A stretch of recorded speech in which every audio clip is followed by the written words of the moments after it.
Zašto mivno je carството небесно, блажени се оние што плачат, zašto тие ќе се утешат. Блажени се милостивите, zašto тие се помилувани, блажени се чистите по сърце. Свети Петър, вековните дъбове са свидетели на отминали събития. Жителите на Кремени и околните села са посещавали местото. Петров ден бил най-желания празник. Непременно те идвали тук, седайки на сянка под дъбовете, подреждайки трапеза с висоти, с много песни, хора и веселби празнували този ден. Празненството завършвало с конни напягвания до селото, където победителят в кроса бил награждаван с кофа мелнишко вино, неподправено, от прочутия кръчмар Георги Даков. Възрастните хора говореха, че Бог на този ден е изпращал Елен за курбан на присъстващите. В хрониките на Евелия Челеби, турски пътешественик, за тия места е отбелязано, че горите изобилствали от дивеч. Казах, че местото е и историческо свещено. Един цар на име Филип II издигнал Македония до завидно могъщество, а при Филип VI тя пада под римско владичество. Давайки отчаян отпор, Филип VI бил посъветван да не дава повече жертви, а да се отегли по поречието на места, на малко обитаемо место с парите от хазната да построи селище, да изгради 3 светилища за поклонение. Така се оформили местата на връх Митровица, на Петрова църква, в чест на македонския бог Трайпатър, и Пантеос, днешния манастир Свети Пантелеймон, село Обидим. Селището, което е основал, е днешното село Филипово. До местата построил и кълдарамени пътища, останки от които лечат и до днес. Има в света една книга, а именно книгата на книгите, Библията, в която е писано Македония и македонците. Обхваща времето преди и след Христос. Апостол Павел праща поръка до апостол Петър: ела, брате, тук в Македония има много работа. Става въпрос за християнството и църквите. Поръката е изпратена от Никополис Аднестро, а това е крепостта близо до Гърмен Заграда, на 30 км от тук. Библията е писана Ахая, днешна Гърция. Затова Македония е библейска земя. Но къде са прочутите българи? Те не са писани. Тогава те са били в монголските степи, живели си чергарския живот и вярвали в бог Тангра. И като мигранти в 7 век достигат Балканите. По-късно писанията на Нострадамус за Македония и македонците, а солунските братя Кирил и Методи даряват кирилицата, на която пишем и днес. Както Путин каза, християнството и писмеността са от македонските земи.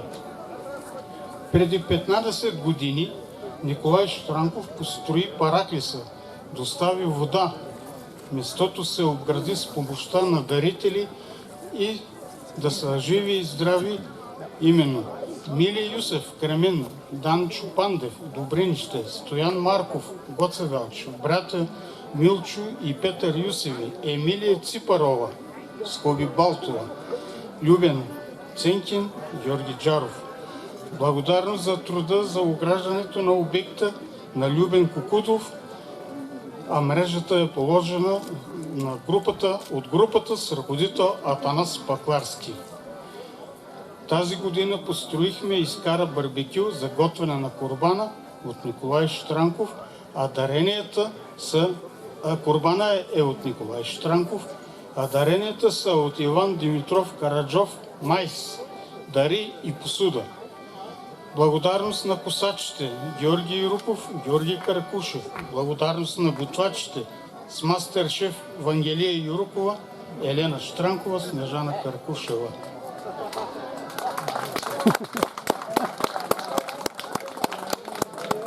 Приветствам и гостите от Македония, ще дам думата на професор Тихомир Стояновски, за да ви направи благослов. Бъдете живи и здрави и винаги заповядайте на това место. Приятно настроение!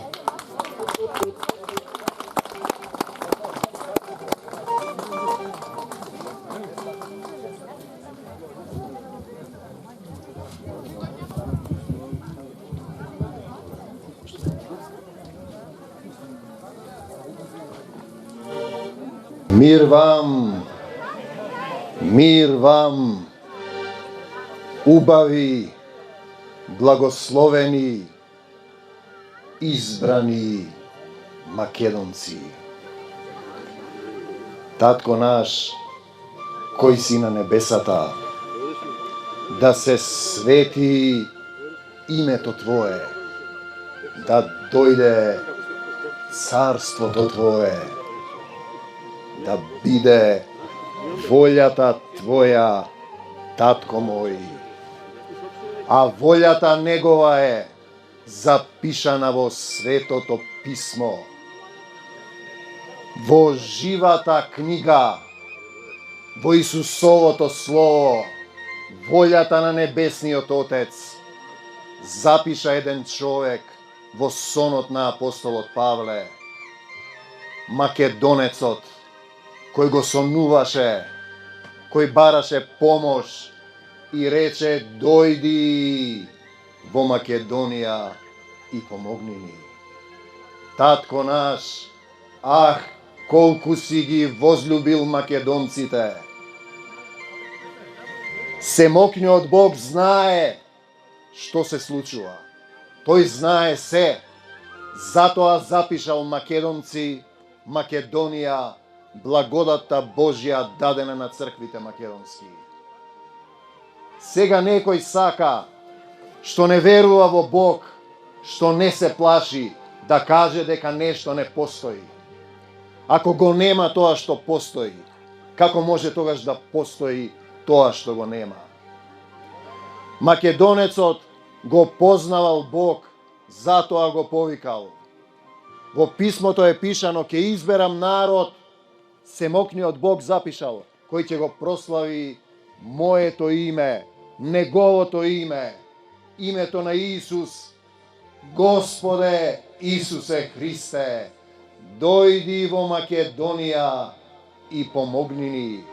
И ќе ни помогне ако останеме во неговата љубов, за да им покажеме како се пее, како се игра, како се слави, како се тагува, како се гине со верба. Зашто е позната поговорката: во Македонија немој да пееш, немој да играш, немој да свириш, ќе те надиграат, ќе те надсвират, ќе те надпеат, но има уште еден чекор, а тоа е љубовта, ќе те надљубат, за да се покаже како се сака земјата дарувана од Бог, Македонија, избрана капка солза на Исуса Христа, запишана во живото слово. Затоа сте македонци, затоа пеете, затоа пишуваме книги, затоа плачеме, да покажеме како се доаѓа до Бог, како се повикува Исус: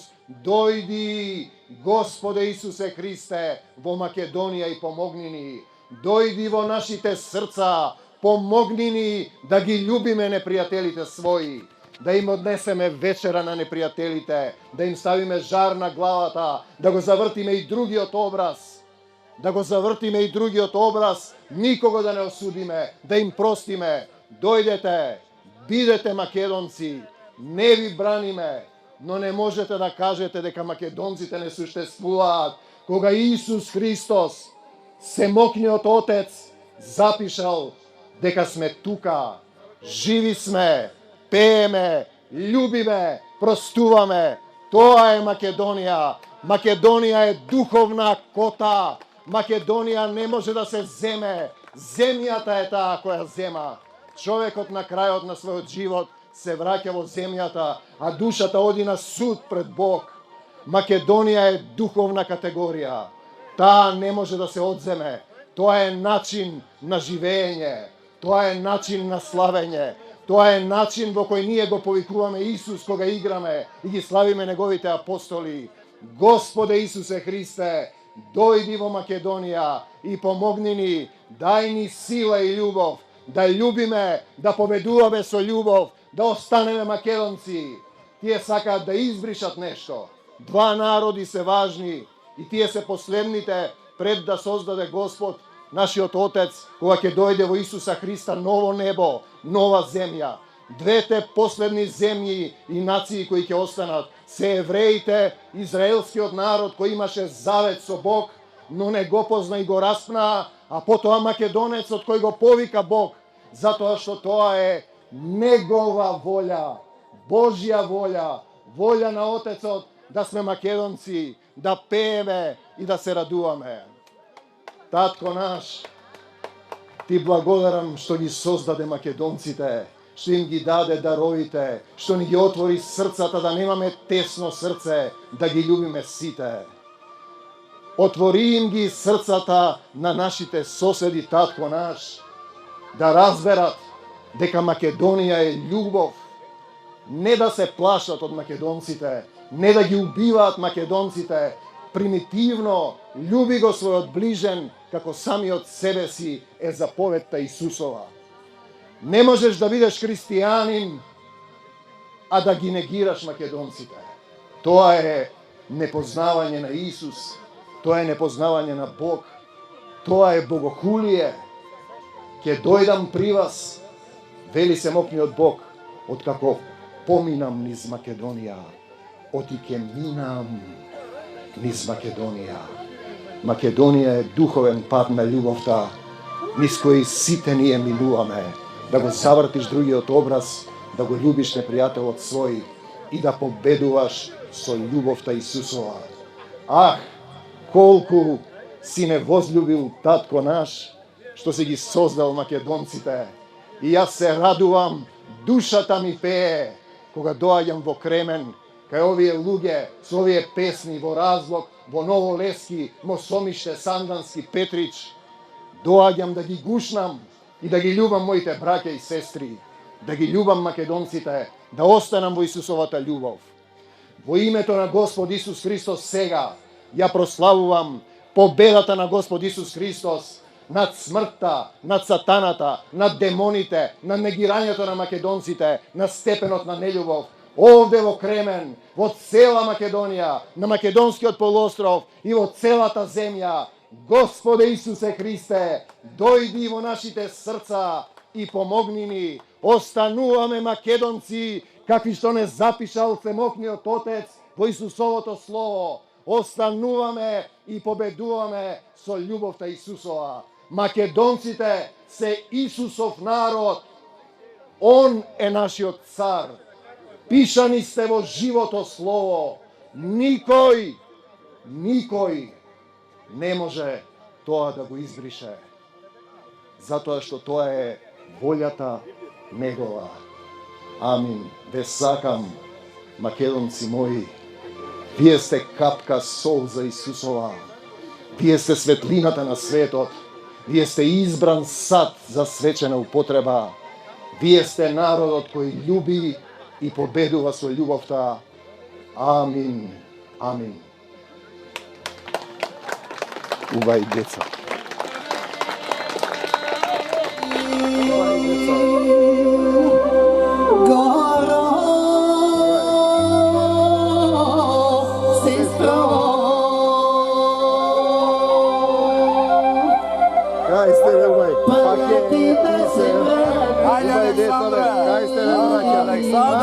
Гоце Делчев каков бил, бе? На конј? На конј. На завоја на черна. На завоја на черна. На македонците, а не на бугарите. Ева, така е. Така е.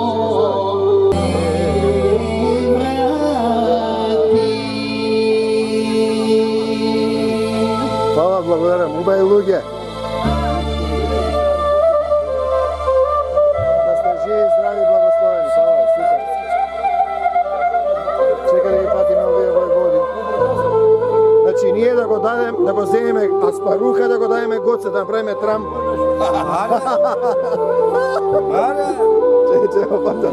Така, па што ќе земеме ние? Ништо. Дај им се, нема, имаме ние. Ќе дај Господ друго. Бај Коце. Ај, не. Да го пинеш с Ќе треба да го пинаме. И има и за Мавро. За ова за витаминско ли е? То утре ќе ти го А, за Мавро, окей.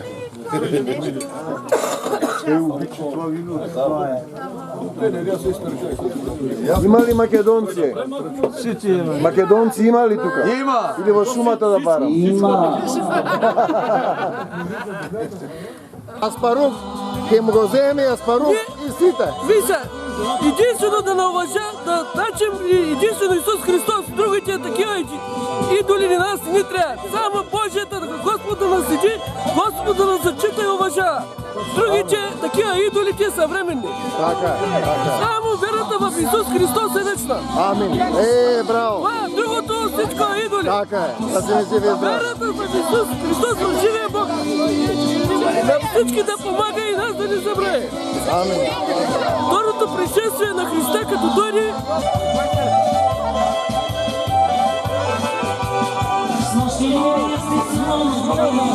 слушаш ли словото, как един мюсюлманин в момента дава толкова енергия и сила за живия Бог, отколкото ние самите християни. Амин. Слушаш ли по самата песен на говора, по изпълнението на всеко душата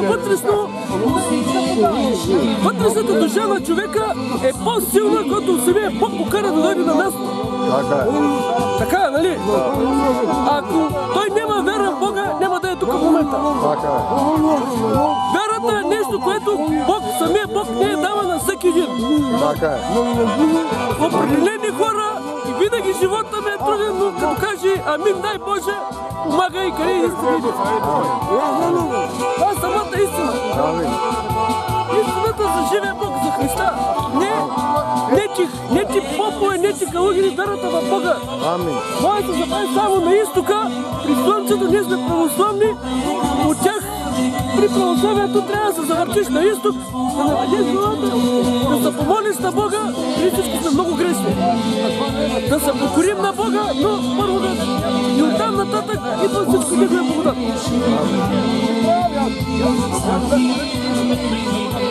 Трябва да ми покажеш как да го. Аз моята не взеха, ама не съм е такова. Това всичко тук, всичко е християни, всичко е в живия Бог. Всичко, което го принасяме, трябва да принасяме в живия Бог, тогава вече за другите работи.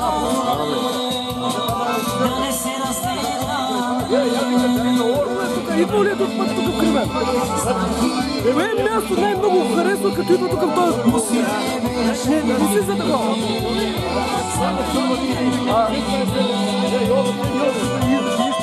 Тук виждал ли си разпределението на мястото?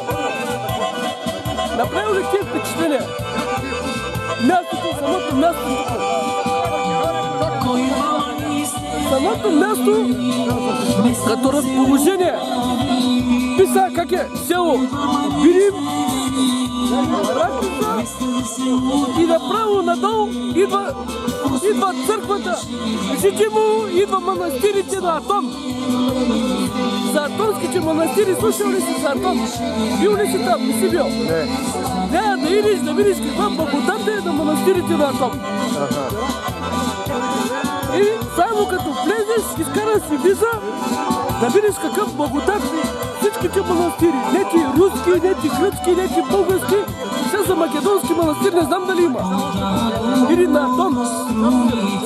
Да видиш благодат, там хората никога не ги делят на християни, мюсюлмани, там ги делят вярваш или не вярваш. Тях е не от самия благодат на мястото на Атон,